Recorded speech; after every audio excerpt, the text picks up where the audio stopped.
podcast. It's empty, Gale.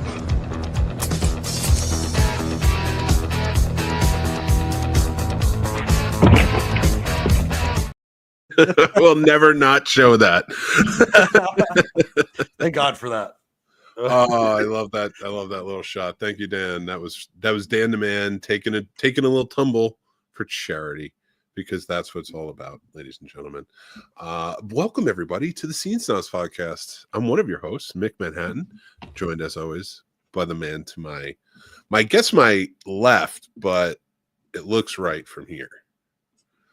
Yes. So. I trust you more than me. Paul, welcome back, my friend. How are you, sir? Good, man. I enjoyed our weekend together last week. That sounded weird. I enjoyed the con last weekend with you. But yes. We didn't even leave the hotel room. We just nibbled on each other's ears, and it was delightful. Mm-hmm. It was, dare I say, the most stupendous gay experience of my life. Yeah. And it was Notebook's not even a love story. Have you seen the Mick and Paul show? Oh man, our OnlyFans director's cut out the Snobs podcast. Yes. It's Feet Finder, but it's the nastiest feet, and you just can't look away. So you got to subscribe because you got to see how bad it looks. It's calluses on my feet, bad. And if you think your calluses are bad, like, you got to see my feet. They look like a train wreck. They look like Ohio in 2022.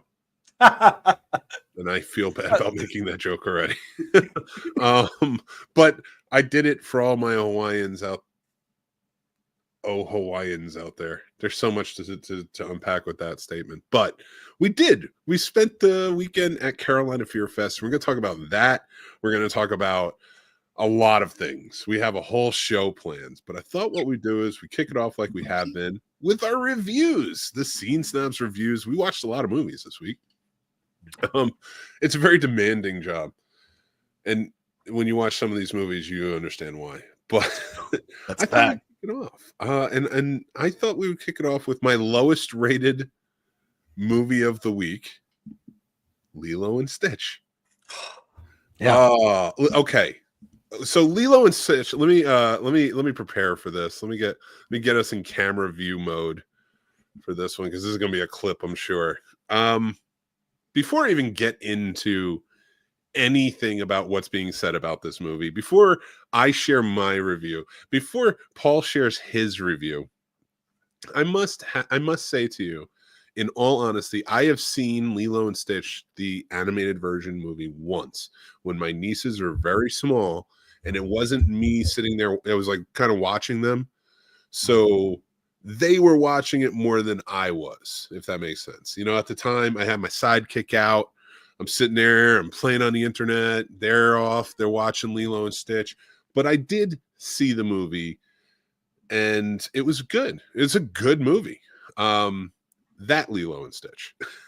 Now, I learned what Ohana means from that movie.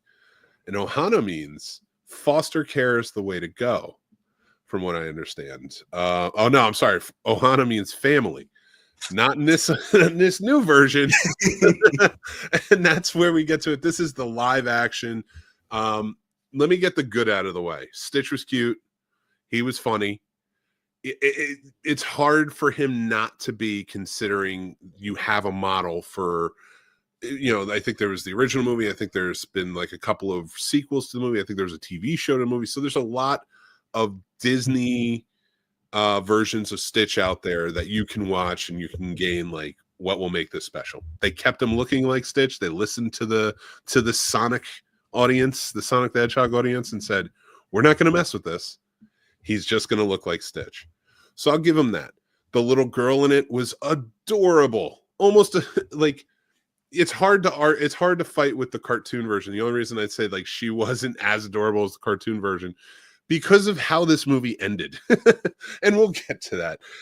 But the story is really about an older sister taking care of their very young and sort of quirky younger sister. Their parents passed away, so she's trying to make ends meet, trying to make it work with being a guardian of her young sister. And then an alien shows up that is a is a convicted felon, I guess, by some alien race, and so they exile them to Earth, and they realize that's going to be a problem. That's going to be a real problem when it comes to Stitch. So they have to go and they have to try and find him. We know the story. We've seen it before, but in this version, they tell it different. I don't know why. There's nothing in this movie, before I let you go, Paul, there's nothing in this movie that adds up to get to that ending. Like the original ending where everything sort of works out, they build the house together and they do their thing, and Stitch stays with them and the family stays together because family is important. And especially in this Samoan island nation in Hawaii, that like family and the tribe and things like that. Like, I've been watching videos on this and such, and that is such an important element. And it was also a testament to the foster care system that is in Hawaii and how it doesn't work with the state. So I don't mean to laugh, but with all that being said, the sister needed to leave Hawaii because she wanted to achieve her dream of becoming a marine biologist on the mainland, not the coastal. The mainland is where she's going to learn how to become a marine biologist, not in Hawaii where she is currently. I guess there's no marine biology schools in Hawaii. That's sarcasm, because they have some of the best. Because why wouldn't they? They're an island state. Whatever. I can't get into that. But so she straight up is like, yeah, all right, I can't leave. I gotta be a good big sister. And then the little sister's like, you can leave, and she leaves. So Ohana apparently meets the distance. Ohana is this is everybody's locked down and cannot see each other. We're all going to marine biology school in Kentucky. This movie looked good. Like, it was like the special effects were good. It's Disney. It wasn't anything mind-blowing, but I have to tell you, this whole message is so lost and is so disturbing. I had to give this a 1.5 out of 5 for my ratings for this. It just missed on all marks for me. I feel like somebody made this movie and was just like, you know what? I'm going to be different. And it was, and it wasn't good. So somebody needs to be fired for whoever created this thing. An elegant word for it, like I could, but this thing that they made, this live action thing that none of them seemed to be working. Paul, I went on for a bit. I would love to hear what you think. Were you a fan of the original? First of all, yeah, I grew up with the first one. I remember seeing it in theater, so like I did kind of love it. I'm still not like a Disney guy, so I'm not like, oh my god, Disney everything. But I did enjoy the first Lilo and Stitch a lot. This was Joker 2 to Lilo and Stitch 1. Good. It was just so bad, and I kept trying to look for something good, and I just felt disappointed because even the children in the theater when we saw it just sounded disappointed, like bored. Like, oh, mom, can we go play in the arcade, or I'm hungry, or blah, blah, blah. And like the kids didn't even care. And I feel bad if the kids' first time being introduced to this is this. Because it just makes it look, like you said, it's not holding the original traditions of the first one. It just makes it kind of seem dumb and silly. And I get kids' movies can be that way, but the original had at least some heart. So like, I want some heart, I just didn't like it. I agree with you. This was kind of the bane of my existence. I've been waiting eagerly to hear from friends that are adult, over-the-top Disney fans that have remained silent, so I know they agree with me. So I'm ready to talk trash to them since they think Disney does no wrong. But Disney, let me tell you, stop doing live actions of good movies. Choose the bad ones. Choose movies that didn't go amazing and try them again. Do Camp Nowhere again with Christopher Lloyd back. Do something fun. If you're going to change a movie, how about Songs of the South? If you're going to like try and update it for today's world, how about if you're going to remake something, redeem that? That's fair. Like where are we? Like, I completely agree with you. Mm-hmm. These live actions, I can see wanting to do some. Like the Beauty and the Beast one was good. It just doesn't, like, the animation was so good. I didn't feel like it was warranted. A lot of people didn't like that they made the Little Mermaid a young black girl, but I didn't care who it was. It just wasn't a good movie comparatively to the original. And I think a lot of it was they're so endearing to our childhoods, right? But there are a lot of problematic things that happen in those movies because they were products of their time. Doesn't bother me. I don't think that we should be judging products of their time on today's standards, especially in art. It was different worlds trying to tell a different story, so I get it. This didn't like when I watch like any other type of live action movie they do where I'm like, okay, they're trying to like Dumbo, I think they're trying to go more of an animal cruelty thing, which it just didn't really land for me. A lot of the messages they're trying to push in this doesn't land for me. But in that original Lilo and Stitch, I got the idea of like family doesn't have to be blood. Family is who you make it. Ohana means that no one gets left behind. So we're all together. It seems very much like more of a friend movie. You know, like that Friendsgiving feel of like, all right, we're all together and like we are the family that we put together. This movie straight up was like, oh yeah, you have family and friends, beat it, go do your thing. Leave. Like it's just like it took that message out of it. So like it wasn't even like a correction to something. Yeah, it was just exploitative and stupid, and I wish I didn't do it. So. Whoever redid this one probably got broken up with at the first movie and was like, I don't even want anything to do with this. He's like, F this, I'm not doing this. Somebody somewhere is having like a real mental health issue with traumas from past family events unfolding, and they were like, here, you write this, and he was like, yeah, all right, he's leaving. They're like, have you I hate you, Teresa, and he's just mashing it down. So Lilo and Stitch 2025 was my lowest rated of the week. That and I wasn't even excited to see it because like the original wasn't one that stuck out to me. So like you had a low bar to set. I like the original. It's just like if you had kept the original, kept this the same ending, I probably would have been like, yeah, it wasn't needed, but you know, it's fine. I liked it. And that's as far as you would get. You would get a higher rating than you got with that ending. but you really screwed the pooch on it. And you went to the I don't even want to. They really went to the work to make all the characters look like they did in the from their cartoon versions. Yeah.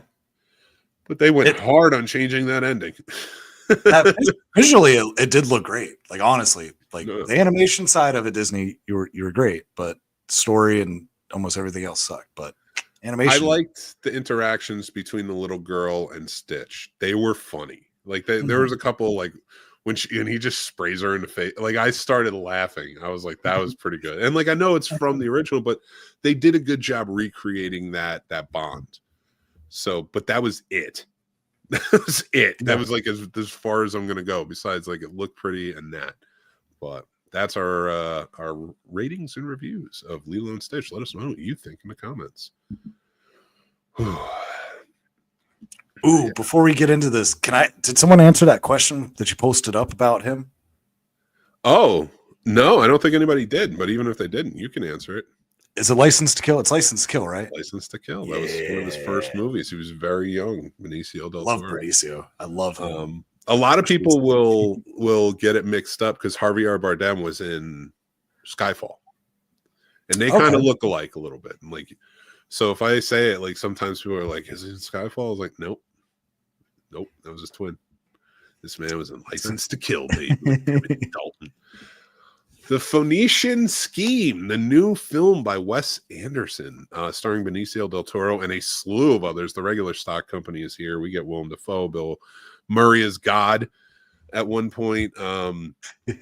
Just everybody's in this. Michael Cera is one of the stars of this movie. Like a lot of people show up from the Wes Anderson stock company, and it is.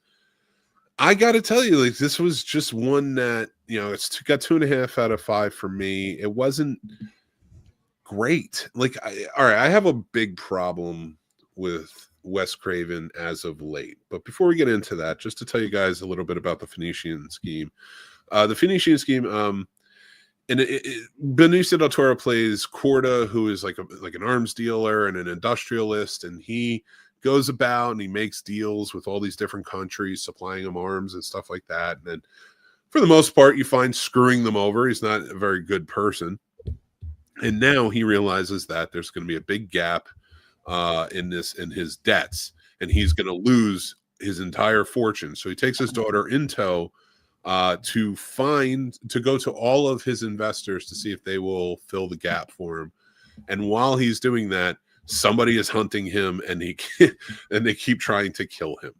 So it's an interesting tale. I like Wes Anderson movies. I like his directing style. I really enjoy his art direction. The entire production design of the whole thing is brilliant and amazing, just like he always is.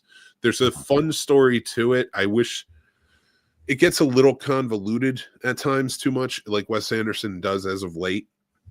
And I think that's like a big part of that is because there's so many characters that in his stock company, like, he's not even using everybody that he normally uses, but it's still like a stacked cast, and he believes in a plethora of characters in the scene at any given time. People you'll never even see their face most times, and like he loves that style of it with his sets, and I appreciate that from him. My biggest issue with the Phoenician Scheme and like Asteroid City and other Wes Andersons as of the last 10, maybe 15 years, this man can direct the hell out of a movie. He can write a movie, and they're always going to be interesting, but he's lost the soul of them. There's no humanity in any of these movies. They are very much, each story is rooted in humanity. It's rooted in change and is starting as one thing and becoming something different. And it works. And with any type of emotion or humanity to this movie would probably win Oscars. The last time I saw a movie that Wes Anderson made where I saw a lot of heart, a lot of humanity in it was The Grand Budapest Hotel. And that was Ralph Fiennes bringing it to the role. That's not to say that any of his movies aren't good. I do like his movies. My problem with the Wes Anderson scope of things in these movies now is that, like, you go back and you watch a Rushmore, or in my opinion, one of his best, Royal Tenenbaums. Yeah. You know, you have quirkiness. There's quirkiness everywhere, and that's highlighted and beautiful, and he does it perfectly. But you can't tell me there's a character in this movie that is as charismatic, as human as Gene Hackman's Royal Tenenbaum was. You can't tell me that Steve Zissou, this charming character throughout that brings a lot of care, and again, I'm going to use the word humanity because I feel like it's so important, into this role. Darjeeling Limited, like everyone, there's so much connection and moving through.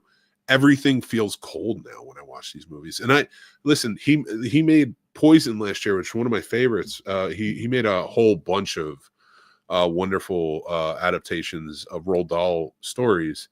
And Poison was just one of his short stories that I really appreciated and I really loved.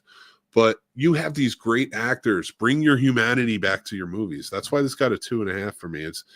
It just doesn't have that thing that it used to have with these movies, where you watch them and you're like, that feels so good. All these quirky characters are still there's a linchpin character in there that represents the audience member.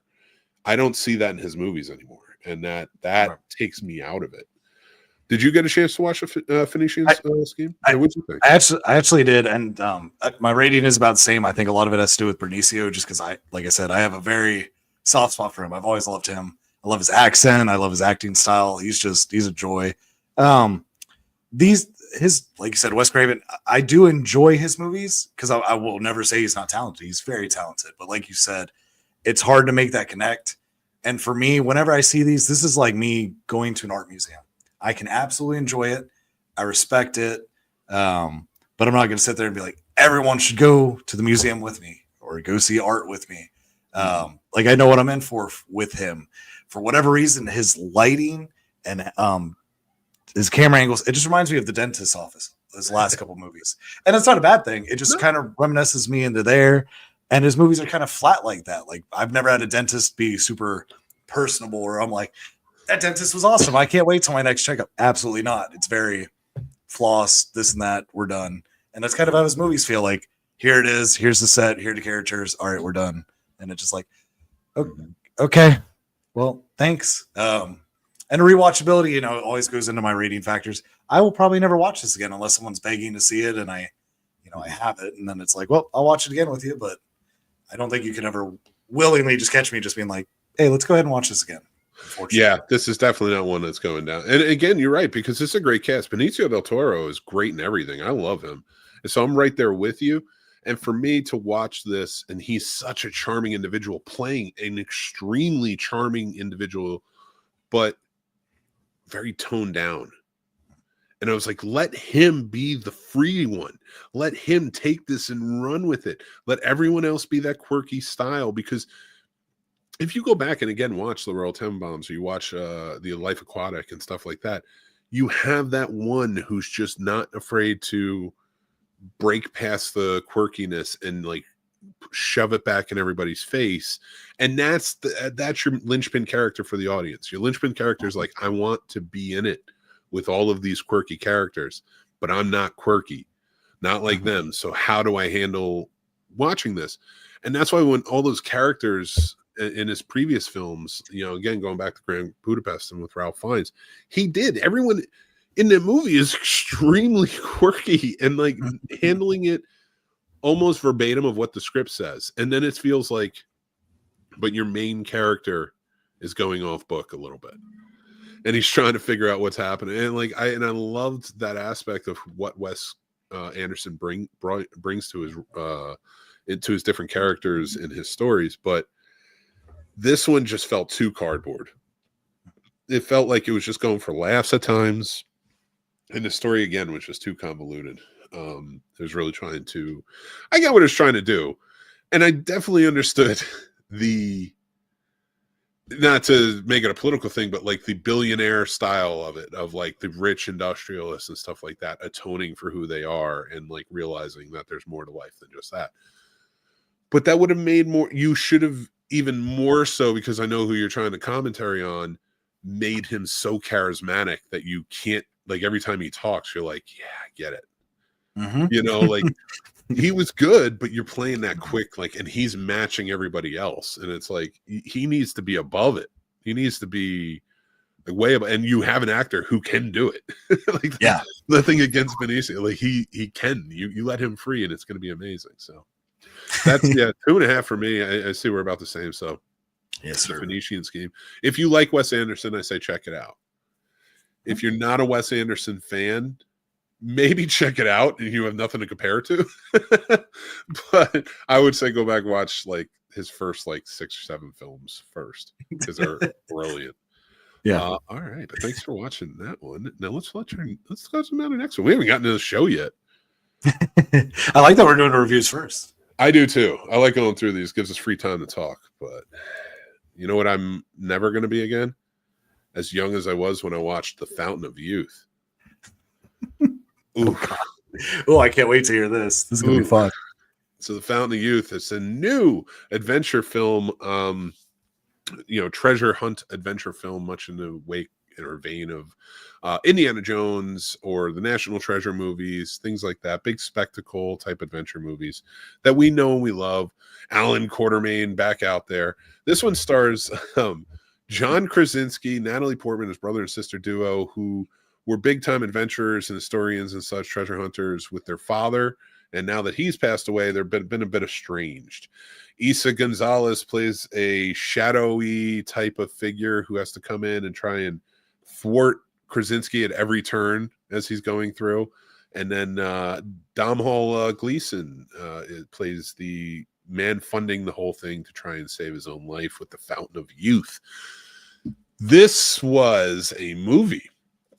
So I gave this a 2 out of 5. And the reason I did that is because Fountain of Youth for me it has a lot of spectacle, has a lot of adventure, has a lot of personality. It has a lot of the right fits for a good National Treasure or Indiana Jones type of adventure movie. And I think that's a great thing. But what really lost me was it took it too fantastic. It borderlined Crystal Skulled this. And that's where I was like, kind of like, I wish it was just a bit more grounded. I wish that granted, they're finding the Fountain of Youth, but we always know that these fantastical elements that these people are finding in these movies can never truly be shown to the world. They have to, something has to happen where it goes hidden forever. They're the only ones that ever found it. It is what it is. It definitely, this movie ripped off a lot from like Raiders of the Lost Ark, and mostly in terms of, you know, it's visual effects, things like that. Not as good though, not as good. And it also took a lot from National Treasure and what it was trying to tell. And again, it's a globe-trotting, interesting bit, but the algorithm writing these bugs me because it adds every element. You got the brother and you got the sister. Then you have the love interest in there who's throwing kinks in it. Then you have like this billionaire who you like, but clearly is a red herring for the bad guy. And I could say spoiler alert, but is he? Go watch it. You know, you'll see. But yeah, there's a few other elements in there. There's a little kid in there, the whole 9 yards. The villain in this was just really non-existent at some point. Like the villain in this was just kind of purposeless, you know, and that kind of bugged me a little bit because it was like I felt like you could have really built on a good villain. All right, we don't have to do the same as Indy. We don't have to do the same as National Treasure. It could just be other people looking for the Fountain of Youth, but they're bad. You know, honestly, with this cast, I probably would have set this in like the 20s. I thought that would have been interesting. Something like a Mummy type of feel. If you're going to go with the supernatural route. But since it was set in modern day and the Fountain of Youth for some reason was, I can't even remember where it was. It's not in America. I think it was like in London or something. It was so weird. So like you don't even remember all of the elements that go into it because it really does take you on this whole thing that like I and I made sure to watch National Treasure after this because I was like, that's a good one. That's a really solid adventure story. So I wanted to see the beats. Right. The beats do not match up. There's too many beats in Fountain of Youth. So it really just got a 2 out of 5 for me. I wish it was better. It has the elements. If it does well, maybe you'll get another one and I'll actually get somebody who writes a good one. But also Krasinski was really quirky in this. Like too quirky at times. Like I wish he was a little more debonair than quirky. At times. You know, the Jim from, you know, Dunder Mifflin role just needs to go away. Every time I see him on screen, it's sort of some variation of Jim, like he's the all-American boy. And it's like, calm down. All right. Reed Richards was an alcoholic. Play it like that. You know, something like that. But like, yeah, Fountain of Youth for me was sort of a whiff. I love adventure stories too, so I was really hoping for a good one on this. But Paul, what did you think about the movie? I really wanted to like it. Problem is kind of like exactly what you just said. Those two comparisons, you could see everything they pulled from those movies. And I get there's only so much you can do with adventure movies, but try to come up with something new. Don't make it look like you just literally just watched those two movies back to back, took little spark notes from it, and we're like, all right, we're just going to throw it together in this movie. So it got annoying. So probably about halfway through, you know, even Sam and I were sitting there like, well, we're committed now. But it's just like now we want to watch the good ones, like you said, just because this was just a recycled version of those that was watered down, just wasn't that enjoyable. There is a lot of unrealistic things, and I get you guys were searching for the Fountain of Youth, so I get it's unrealistic. But when you're shooting 50 cals at someone like 20 yards away, and it's barely like divoting a car, I'm like, what? Like the air's going to take you. The air will take an arm off. Like yeah, there's a lot of unrealistic. Like sometimes going bigger doesn't work, and like we need the biggest gun to be the most threatening. It's like, do you? Guns are threatening. I'm not afraid of the gun. I'm afraid of the bullets that are coming out of it. You know, like that's right. You know, so it's kind of like, you know, whatever they're going to hold on to. Now I get it. Like if you're not going to make it a laser gun or something that doesn't exist, why do we have to go with a 50 cal? You're right, because they're just 20, 30, 40, whatever it is. I don't care what number. You just needed like an AK and you're good. It's still just threatening. Just every element, you know, to kind of compare it to The Final Reckoning, which just came out, which I, for my review for that was more so that I felt like it was too many stunts. It didn't rely enough on exposition to help kind of guide. Same with this movie. I felt like they just relied too much on stunts, stunt-worthy stuff and things like that. And it's like, I want the heart. Like the Mummy, the best parts of the Mummy aren't just the amazing CGI for 1999. It's the connection between the characters. Yes. I love Indiana Jones, same way. National Treasure, same way. Like, you love the connection between the characters. I was just commenting on National Treasure, by the way, as a comparison about how good Sean Bean is as a villain in that movie. There's at one point a kid bumps into him and he just like smiles and like he's just like, hey, it's all right, kid, don't worry about it. And he's the villain of the movie and he's chilling in it. You watch it and you're like, oh man, he's kind of a, but then he smiles at the kid and he's like, this is a charming dude. This is a great villain. This is a villain with layers. And you don't get that anymore. Now I feel like either every villain has to have a story so that way we have sympathy for him, or they're faceless and stupid. Yeah. And it's like, a good villain will help your movie go a long way. And this one didn't have it. So 2 it is. Not to mention it was like an ending that I called from like a mile away. Yeah. The minute the guy came on screen, I'm like, yep, I know who he is. I know how this is going to work. I know that first dream sequence. I was like, okay, I know the choice now. Thank you. Thank you. Snobs. Oh, yeah. Let me get in my phone for a minute. Found a Youth was just one that I did not love. I'd love to hear what you guys think, though. Thanks for watching our review. Let us know.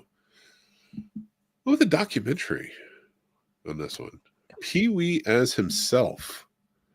And I can see Paul's face. You guys can't see it, but like, I thought this was a really well done documentary. Very heartfelt. There's a lot to it. I feel a lot worse about jokes I made back in the day because I'm like, oh, that man did not deserve this, you know. But again, product of our times. But this is a documentary that Paul Rubens, who played Pee Wee Herman famously for years, went out to make about himself. He didn't tell anybody he was dying while he was doing it, and he died in the middle of making it. So they finished it, they put it together, they interviewed a lot of people who really cared about Paul, and you know, I'm an absurdist, so Pee Wee Herman is right up my alley. That man throughout the entire documentary had me cracking up. He was trolling the whole time. It was the perfect display of absurdity for 3 hours. It's a 2-part documentary. For 3 hours, I watched this man like completely tell his story, but at the same time have the fun he wanted to have before he died. And I really enjoyed that. And the story is such a beautiful one, you know, and it's heartbreaking at times, especially, you know, with the scandals and stuff like that. But like what he set out to do with Pee Wee's Playhouse and stuff like that, as a longtime watcher and fan of Pee Wee Herman, hearing these stories and like what he went into, and the fact that he went from like sort of an adult themed Pee Wee Herman one-man show, well, not one-man show, but like there was a lot of people involved, but this whole show to being offered a kids show, which is completely different from his material. And he was like, I'm going to take this seriously. I'm going to do this for the kids and we're going to do it right. And he went all in on that. I love this documentary. I gave it a 3.5 out of 5. But Paul, what about you? What did you think about it? Oh my God, it broke my heart. I'm not gonna lie. Those moments, you know, knowing what had happened, unfortunately, you know, rest in peace, Paul. It just breaks your heart kind of the whole time, especially like you said, those hardships, because he cared.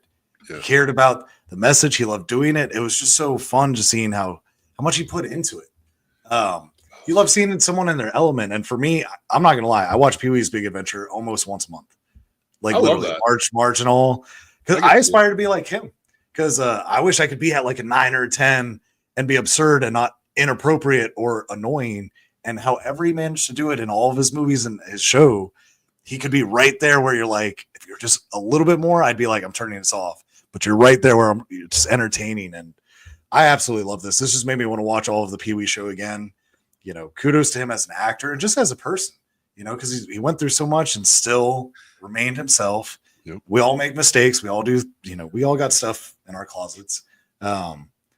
And good on him for doing this, because I think it showed that he really wanted to get his message out and so people could really see what was going on. And I mean, to even be joking and trolling people as he's dying, I just don't think I'd have the mentality to be able to be that upbeat or fun, knowing, this is it. So it's a great documentary. I don't think he had the capability of being anything else but entertaining. I think that's just who he was. But just watching him for like that 3 hours or so, and learning so much about him. Like, I knew he was gay, but I did not know that whole story with like losing the love of his life because he realized he has to return back into the closets by Hollywood standards. Yeah. And then like losing him to AIDS, in the 80s and such, the AIDS pandemic. Like, it's so heartbreaking, but to see how resilient he was through all of these things and to keep going and keep doing and do another movie. Like most people after the news thing where, the indecent exposure, which, come on, like they stuck that on him. And if you watch this documentary, they tell you straight out, like, it's not that he wasn't there. It's that that's how he consumed his homosexual materials and such, and things like that. But when they hit him with the child pornography claim, and it's like, and you find out it was just like old magazines, and it wasn't kids at all. Like, it was old men's magazines, health magazines, because he was a collector. And before anybody like doesn't watch it and judges, he was a collector. This dude had things on top of things that he shouldn't, like, not that he shouldn't have had, but like why? There's you just have that to have it. Like, that's right. Like, it's crazy, but like he really was. He loved odd, weird things, and I get that because that's what I collect. I don't collect those magazines, but right. At the same time, it would still be okay because there was no exploitation of children, and that poor man got lambasted. And Paul Rubens. One more thing for your absurdity level. You are an absurdity god among the scene snobs, and I'm gonna give you that moniker now, the absurdity god, because the fact,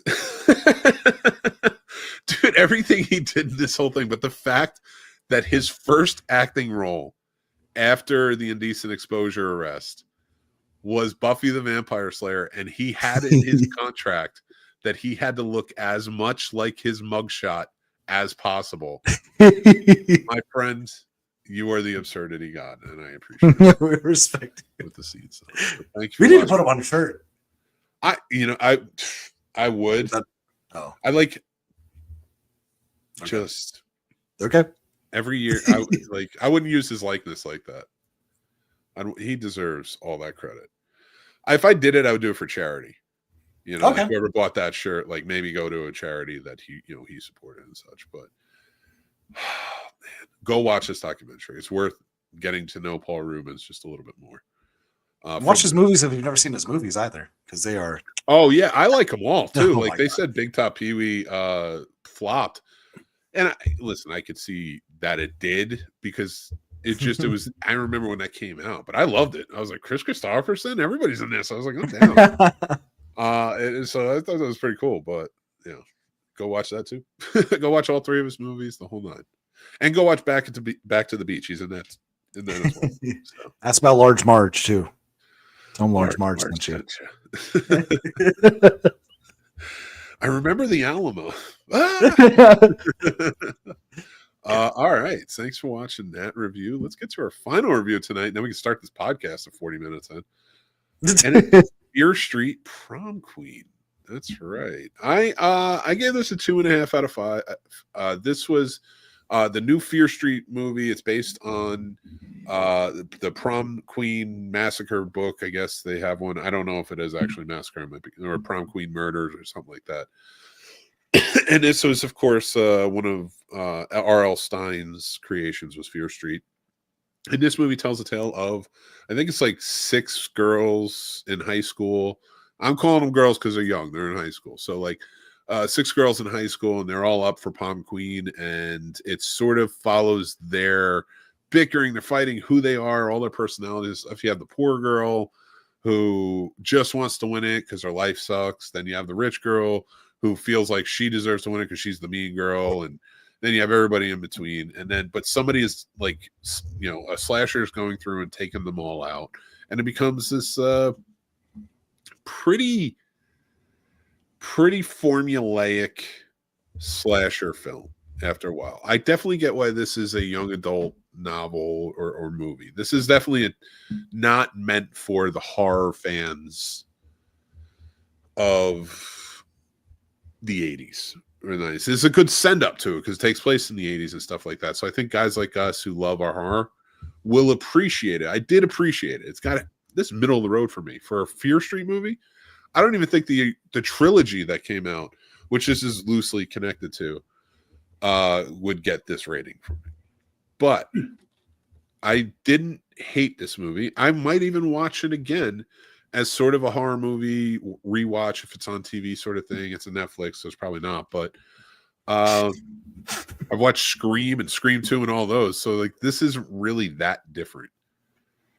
It just wasn't as good as a lot of the other ones coming out right now. And it's just this high school slasher film. I did not love it. I did not hate it. Again, middle of the road. One of those ones. May watch it again. But overall, it just didn't really offer anything new or outstanding. That, like, I feel like a horror movie at this point, like if you're going to be a formulaic slasher 80s prom movie, watch Prom Night at least. I realize it's based on a book, but like get the feel, get the vibe, get the tone of what we're going for here.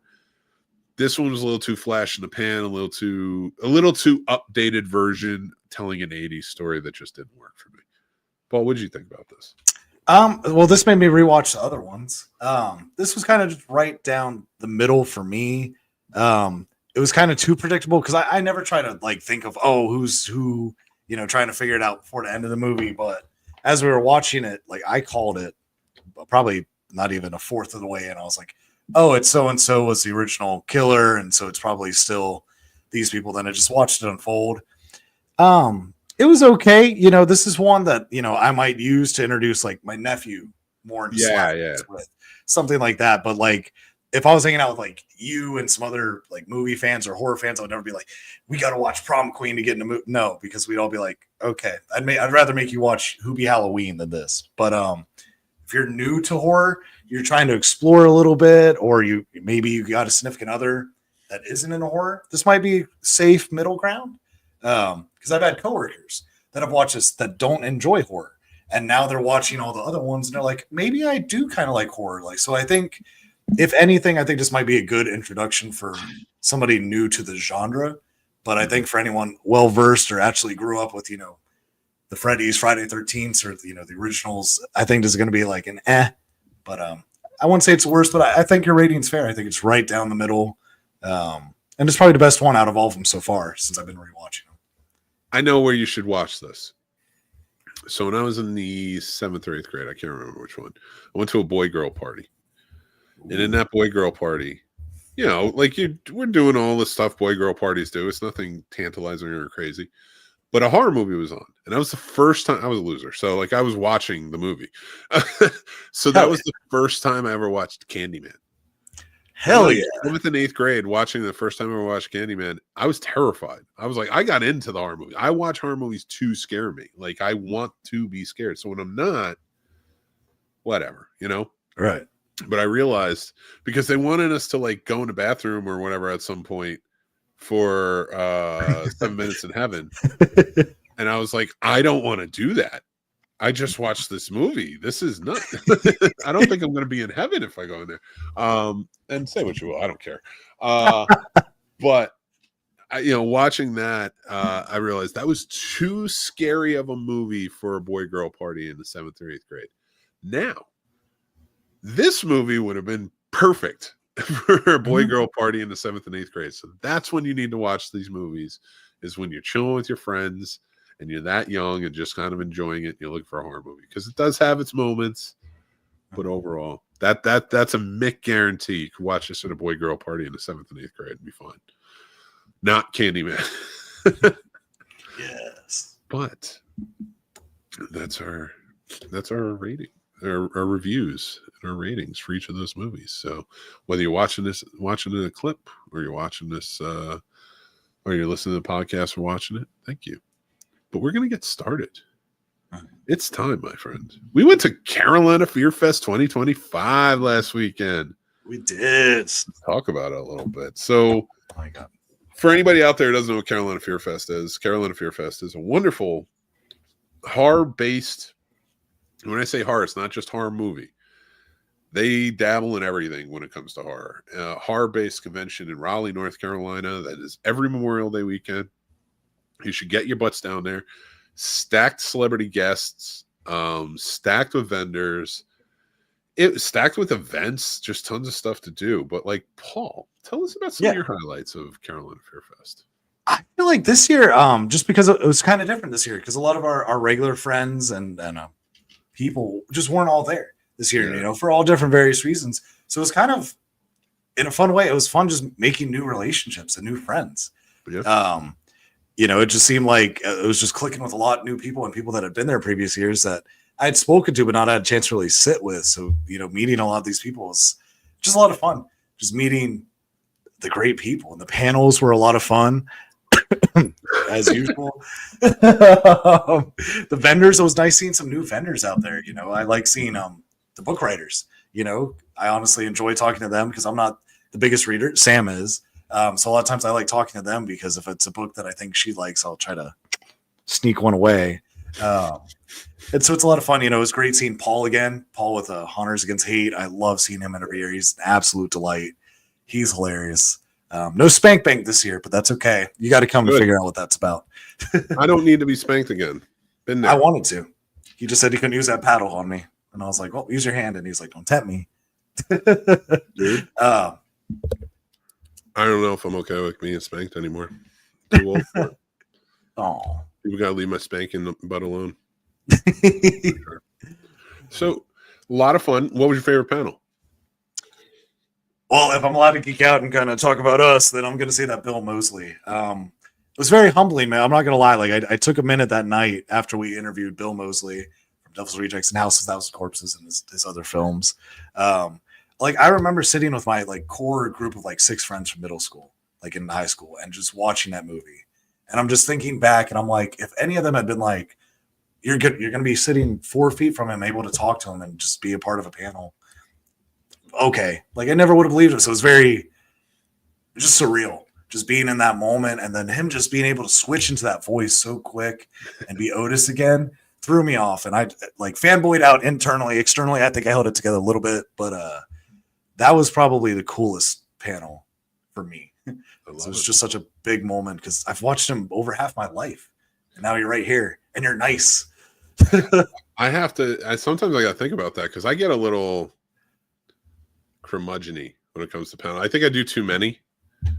And it's not like, listen, I think I had some great panels this weekend.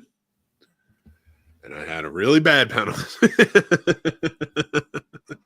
Oh God, there's so many. So we worked on it. So yeah, Paul and I did the Bill Moseley. Now Paul was there throughout the entire thing. Paul helped me immeasurably, even if he wasn't on the stage at the time. But if Paul wasn't there, it wasn't going to work. So I want to point that out. I want to give credit where credit's due. So like I had a lot of fun. I tend to like run when it comes to the panels.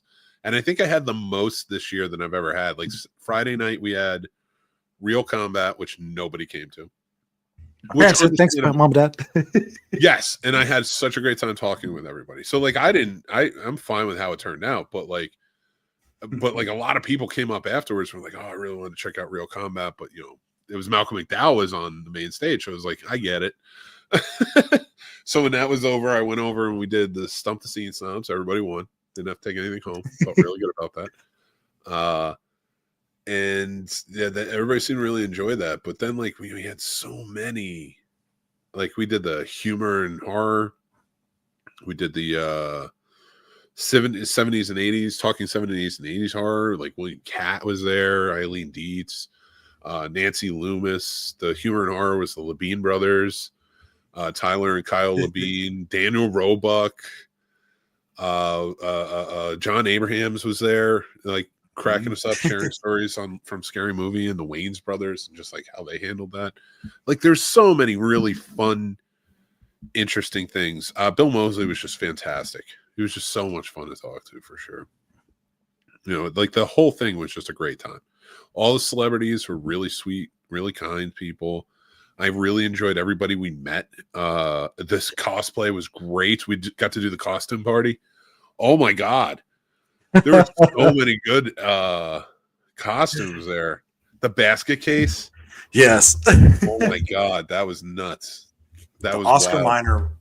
Oscar Myers still is the one that won it in my heart. Oscar. There was a man dressed up as Michael Myers, and on top of that had a wiener costume, and he was Michael Myers' cousin, Oscar Meyer. And I about pissed myself. That pun would not have won for me, and it didn't.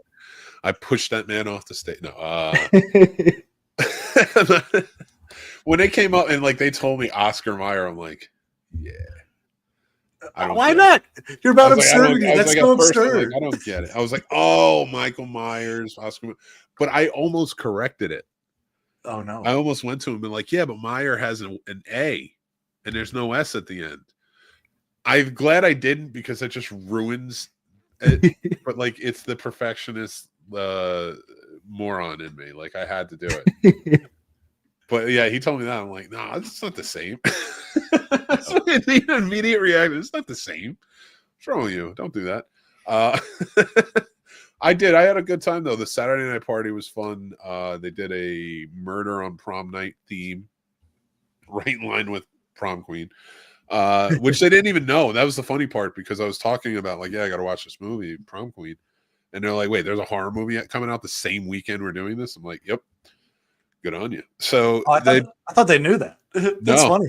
They didn't have any idea. And I was like, yep, there you go. It's like, it's not the same. We did a murder mystery. It was a lot of fun. Everybody got really into it. Food was great, of course, guys. These parties are always a good time. And there was, at one point, I'm so tired. We have been going. I'm exhausted from the day. My body hurts. And they are doing the murder mystery. Now it's already like 10 o'clock. And they're like, all right, now we have to do the costume contest. And I'm like, what? I immediately grab the mic and I go, all right, I'm hosting a costume contest I just learned about 5 minutes ago. I was like, who's here? Who's in costume? I was like, I didn't have it in me. I was like, let's do it. I'm gonna put my hand over everybody. There you go. It's like the theme of the whole thing. I'm gonna put my hand over, you clap, and whoever claps gets the loudest clap wins. I was like William Shatner from Miss Congeniality, but no personality at that night. But hell yeah. Can I be Sandra Bullock? Yes, you can. Yes. You have to get up on stage though in a dress. That's fine. You have to have congeniality. I got the legs for it. I can walk in heels. Bet. I feel like you and Benjamin Bratt would fall in love. I feel like that's a possibility. Maybe. He's too tall for me. That's okay. I successfully bartered not bartered because that's a trade, but I successfully talked down the price with a vendor for the first time in a long time. Heck yeah. Because I usually go and I don't really have the time to, because you got to do it on Sundays. Let's be real. Yeah. If you're going to do anything, you wait till Sunday. And then it's just like, all right, we're closed and we're doing this. So like, to kind of, and a funny story, Godzilla story nonetheless. I'm collecting the cars now, right? I've been telling you. And it is going to come around to Bryant. So I saw an original A-Team van. Ooh. Up on one of the things. And I was like, okay. I walked up and I got excited for it. The guy could see it in my face. It was terrible. It's terrible on my part for knowing sales and then getting excited. Never get wide-eyed when you're looking at something. Then they got you. So I picked it up and I go, hey, how much is this? And normally, like, he was like $20. I was like, $20 for that? Like, come on. It's not even in a box. There's nothing. Like, come on. I was like, I can buy a brand new one that looks like the actual van for like $13. Right. I was like, there's no way this is worth $20. Because I've seen it on Macari. It's not. So I was like, he got me. He knows I got excited when I saw it. So I was like, I let it go. I was like, all right, now I'll come back. And like I kept coming back throughout the weekend. And I'm like, hey, how much is this? And he's just like, oh, it's $20. I'm like, he knows. He remembers me. It's hard not to when you're 6'8". You have giant hair. So, was it Sunday? I saw him and his son. They were there. And I walk up and I look at it. And then I see these little Godzilla figures too. Right? These little Godzilla figures. I saw them and I was like, how much are these? I was like, let me throw these out. He goes, oh, for all five, $20. I was like, come on, dude. For all 5 of these things, they're like tiny little things. I was like, whatever. I was like, I get it. You gotta make your bones. So I was like, forget it. I was done. I wasn't gonna do it. I'm walking past, the guy's gone, the son's there. I was like, dude, you still got the 18 man? He goes, yeah, it's right here. I was like, how much is it? He's like, $20. I was like, how much are these Godzillas? He's like, oh, they're 20. I was like, give them to you for 30. I'll take both for 30. Not much. He goes, 35. I was like, nah, I can't do it. I'll talk to you later. And he's like, no. I'd rather the sale. It's Sunday, blah, blah, blah. I was like, yeah. Heck yeah. But it came with my second King Ghidorah figure, which means that I naturally, that means I'd have a first. And I did. And I got this one from our man, Brian. This is my King Ghidorah, and I wanted to also share that because I appreciate because he's making it a sort of a trend where he picks me up a Godzilla figure every year, and I have my other ones, and that I saved it. I kept it on my desk to show on camera. So if you're listening to the podcast, nerd.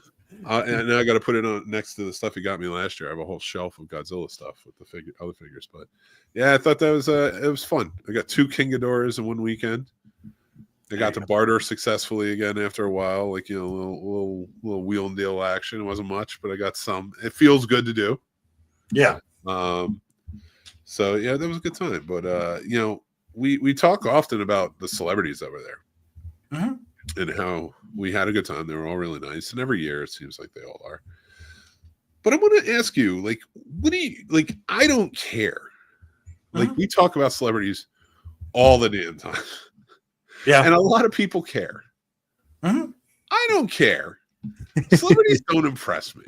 I don't give a shit. Like I don't. The only time I got excited about a celebrity this weekend, not that I wasn't appreciative, not that I didn't enjoy meeting them and talking to them and learning from them. I love doing that. But when you talk to celebrities, and I'm going to extend this to influencers, you're not getting stories. You're not getting conversation. You're getting anecdotes. That's all they're going to serve. They're going to serve this happened. They ask the same questions a billion times. I try to bring new questions to it, but for the most part, you're not going to get anything new. Then nobody cares. That did not change this weekend. It didn't change for me this weekend. I was like, whatever. I was like, I don't care. I'd rather hear about like what was it like working on set. When you had to do this, like what was your toughest point working on, shit like that. Like I want the real stories. And I feel like the only time I got really excited, I almost jumped on it, was the humor and horror, and it was almost done. We were almost done with it, the panel. And Tyler Labine goes, I don't know. I'm not really a big horror fan. I'm more of a cinephile guy. And part of me almost jumped on it and was like, let's talk movies. What do you got? Let's like who blah, blah, blah, blah, blah, blah, blah. And like I wanted to go all in on that. And I was like, no, I got to do this for the crowd and stuff. But honestly, like that's why I don't even like doing interviews anymore. I gave up on interviews when I saw every goddamn podcaster that whether they cover movies or not, they want to talk to celebrities about everything. And I just got tired of the same things being talked about over and over again.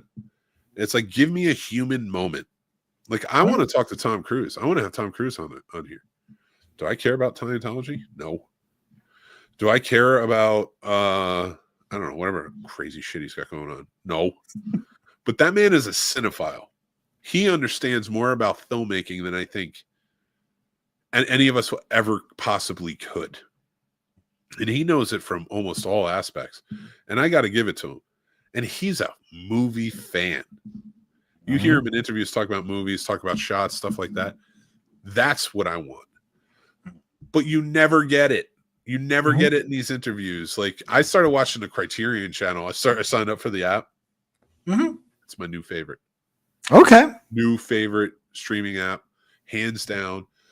Oh my God, I've watched like 17 movies on there in like a month of just shit I've seen, stuff I haven't seen. Like I watched Dog Day Afternoon the other day. I watched Black Heck Caesar yeah. the other day. I was watching all of Spike Lee talking about all these different movies and what they meant to him. And then they have the movies on there. Like they have Little Murders on there. I never see Little Murders. And that's such a great, oh my God, that's one of the best nihilist comedies I've ever seen.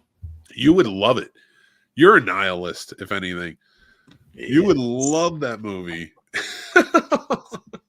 Anybody needs to watch that one. Donald Sutherland plays the preacher that's marrying him and is just talking about banging his wife. It's so good. But yeah, the Criterion Channel, it murders.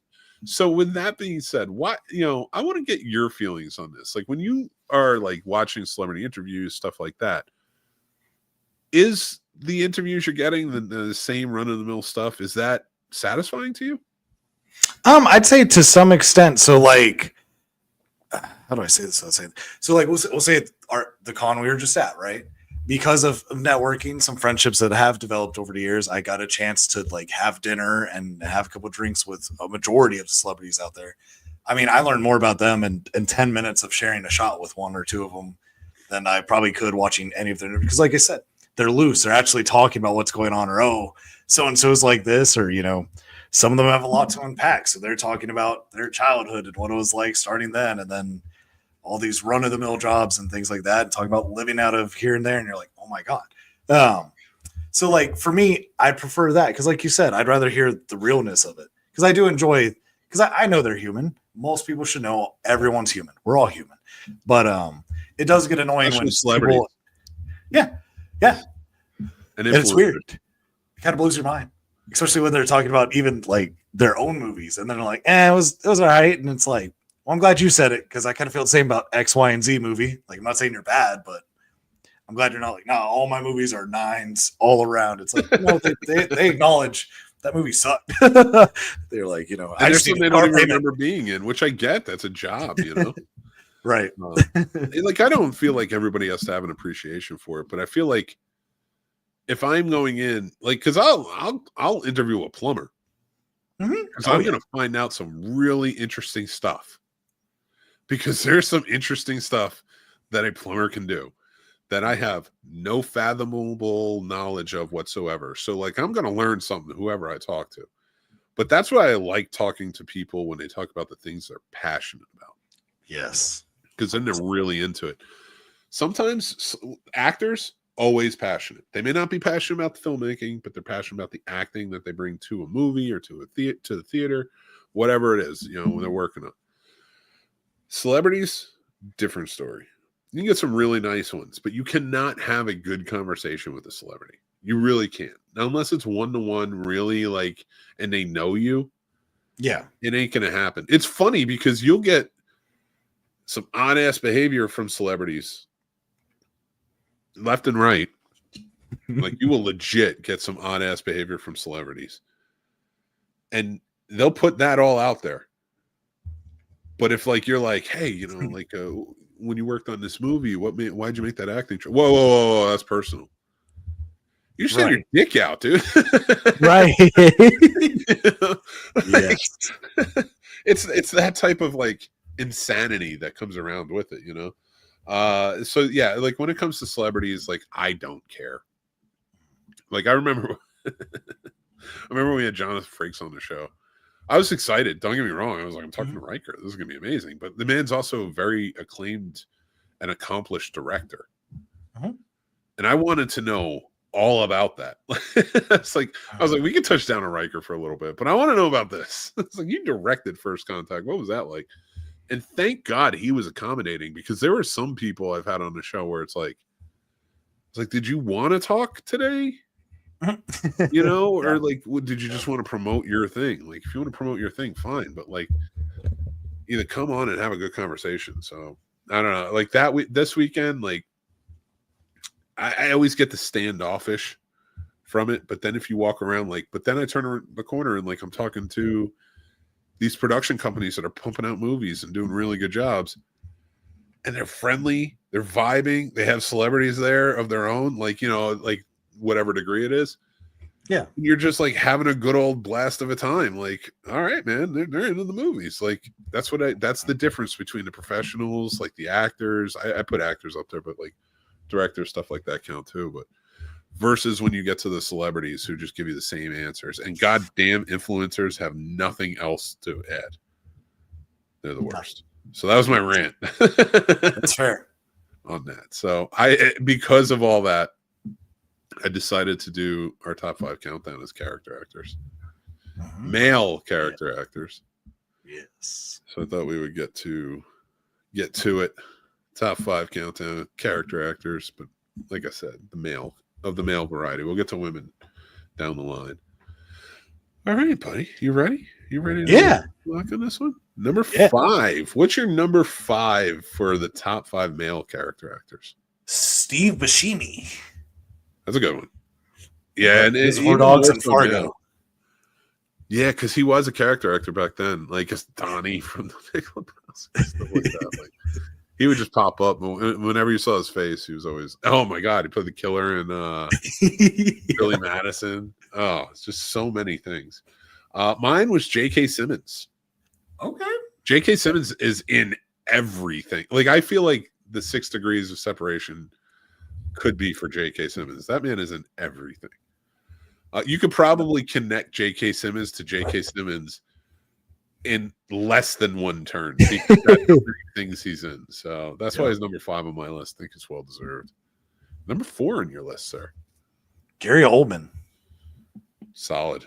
Star now, but definitely a character actor. Changes with every role. It's interesting. That's a really good one. That's a great choice. Mine went with Danny Trejo. Nice.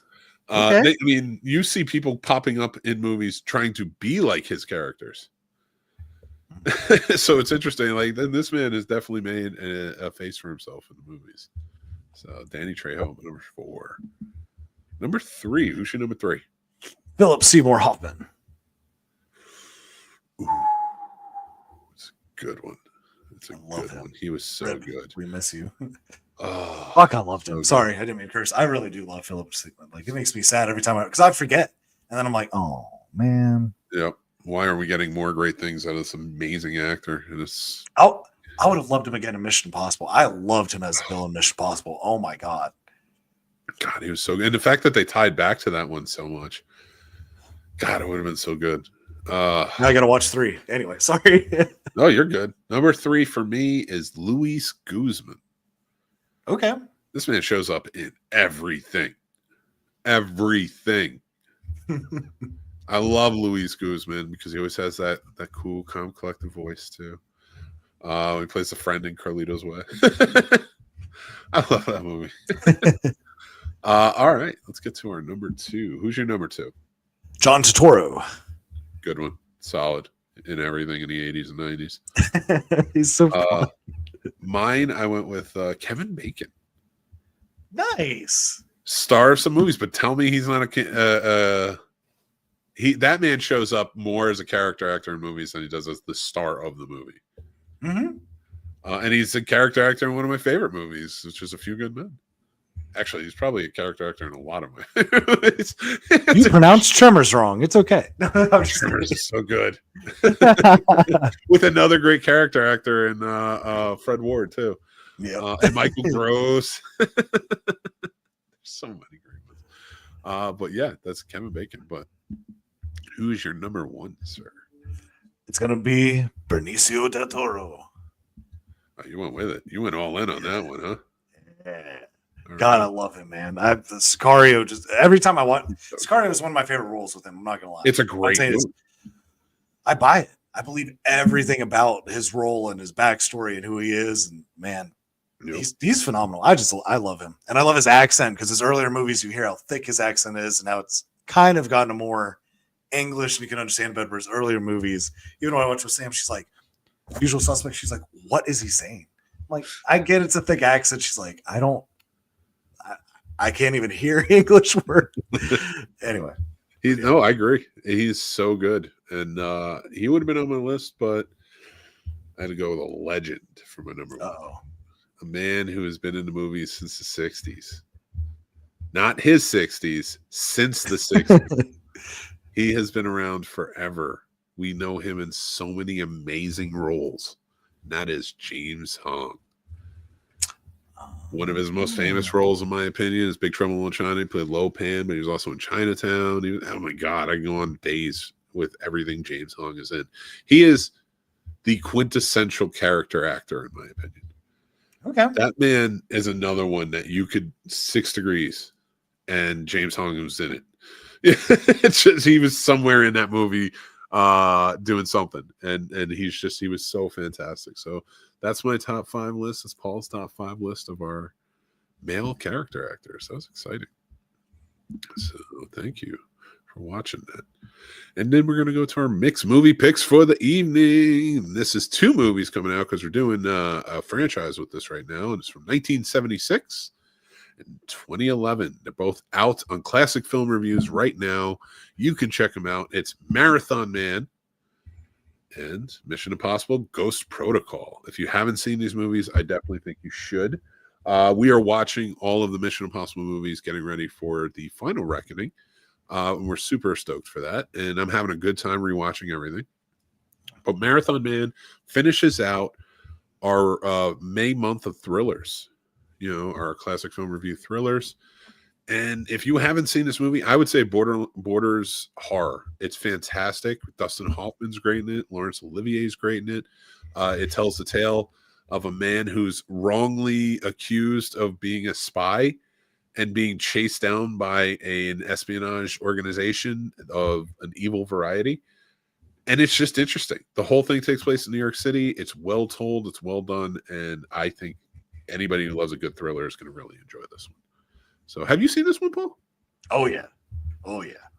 So good. And again, I do think that it borders horror, especially for the 70s and everything that we were getting. But go check these out. These are my mixed movie picks, and then keep coming back for every week. But you can check them out in Classic Film Reviews too. They are there.